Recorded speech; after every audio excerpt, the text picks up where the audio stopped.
the world hangs on a thin thread. Yeah. And that is the psyche of man. Nowadays, we are not threatened by elementary catastrophes. There is no such thing as an H-bomb. That is all man's doing. Yeah. We are the great danger. The psyche is the great danger. What if something goes wrong with the psyche? Yeah. See? And so you see, it is demonstrated to us in our days what the power of the psyche is of man, how important it is to know something about it, but we know nothing about it. Nobody would give credit to the idea that the psychical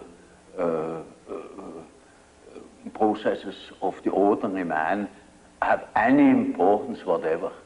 One thinks, oh, he has just what he has in his head. It is all from his surroundings. He's taught such a thing, believes such a thing. And particularly if he's well housed and well fed, then he has no ideas at all. And that's the great mistake. Because he is just that as which he is born, and he is not born as tabula rasa, but as a reality. Yes. Jung had a vision at the end of his life of a catastrophe. It was a world catastrophe. I don't want to speak much about it. One of his daughters took notes and after his death gave it. And there's a drawing with a line going down, up and down, and underneath is the last 50 years of humanity. And some remarks about a final catastrophe being ahead. But I have only those notes. Mm-hmm. What is your own feeling about it, the world situation? Well, one's whole feeling revolts against this idea. But since I have those notes in a drawer, I don't allow myself to be too optimistic.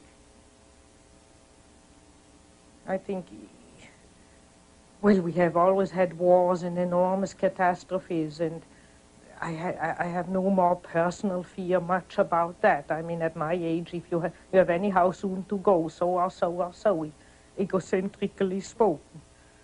But the beauty of all the life, to think that the billions and billions and billions of years of evolution to build up the plants and the animals and the whole beauty of nature, and that man would go out of sheer shadow foolishness and destroy it all. I mean, that our life might go from the planet. And we don't know.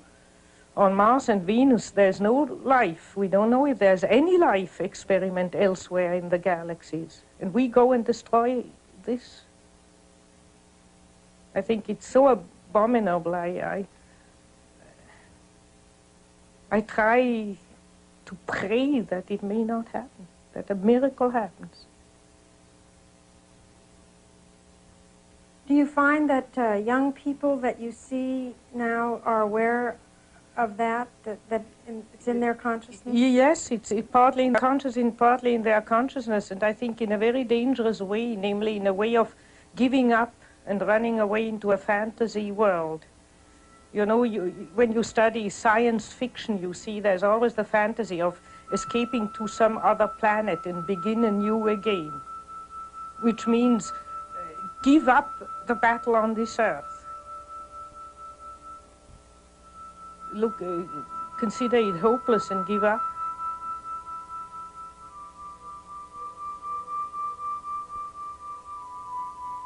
I think one shouldn't give up. Because if you think of answer to Job, if man would wrestle with God, if man would tell God that he shouldn't do it, if we would reflect more.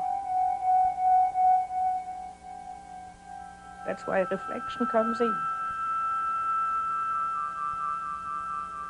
Jung never thought that we might do better than just possibly sneak around the corner with not too big a catastrophe.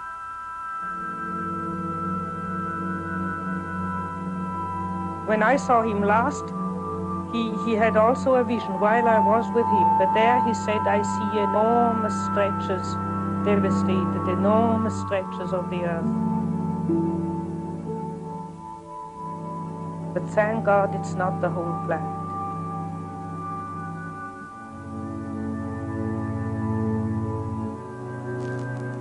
I think that if not more people try to reflect and take back their projections and take the opposites within themselves, there will be a total destruction.